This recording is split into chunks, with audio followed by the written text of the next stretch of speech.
नमस्कार, TV 20 news के इस बुलेटिन में आप सभी दर्शकों का स्वागत है। मैं हूं अशोक वर्मा। देश व प्रदेश की तमाम खबरें देखने के बने रहिए हमारे साथ। अब नजर डालते हैं खबरों की तरफ। इस खबर के प्रायोजक हैं Purvanchal machinery agencies, Burma tower, Narauli, Tanishq showroom के नीचे, आजमगढ़।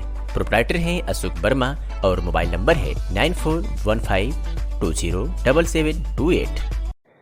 समाजवादी पार्टी के प्रवक्ता अशोक यादव ने एक बार फिर भारतीय जनता पार्टी पर निशाना साधा है। उन्होंने कहा है कि एक कहावत है कि जब दीपक बुझने वाला होता है तो भभकता बहुत तेज है। कमोबेश वही स्थिति आजमगढ़ के सांसद दिनेश लाल निरहुआ का भी है। चर्चा यह है कि उनका टिकट कटने वाला है, इसलिए अपने आप को चर्चा में बनाए रखने के लिए समाजवादी पार्टी के राष्ट्रीय अध्यक्ष अखिलेश यादव के ऊपर उल जुलूल टिप्पणी कर रहे हैं। दिनेश लाल निरहुआ का इतिहास देखेंगे तो पाएंगे कि जब तक अखिलेश यादव की सरकार में उनको यश भारती पुरस्कार नहीं मिला था, तब तक उनको कोई नोटिस नहीं करता था। पुरस्कार मिलने के बाद ही उनका कद बढ़ने लगा। आजमगढ़ से लोकसभा का चुनाव जो उन्होंने जीता है, उस पर भी एक कहावत याद आ गई, अंधे के हाथ बटेर लगना, क्योंकि कुछ ऐसा राजनीतिक समीकरण बन गया था उपचुनाव में कि अंधे के हाथ बटेर लग गई। आज यह स्थिति है कि दिनेश लाल निरहुआ हमारे राष्ट्रीय अध्यक्ष की बात तो छोड़ दें, समाजवादी पार्टी की एक अदने से सिपाही का मुकाबला नहीं कर सकते। पहले वह टिकट तो लेकर आएँ।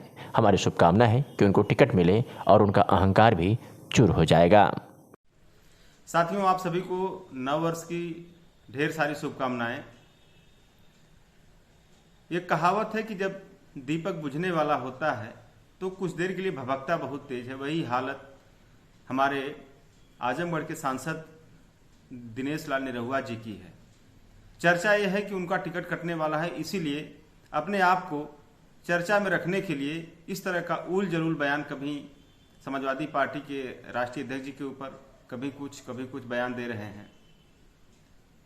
तो दिनेश लाल निरहुआ जी के अगर इतिहास आप देखेंगे तो जब तक माननीय राष्ट्रीय अध्यक्ष जी हमारे अखिलेश यादव जी की सरकार में उनको यश भारती पुरस्कार नहीं मिला था, तब तक उनको कोई नोटिस नहीं लेता था।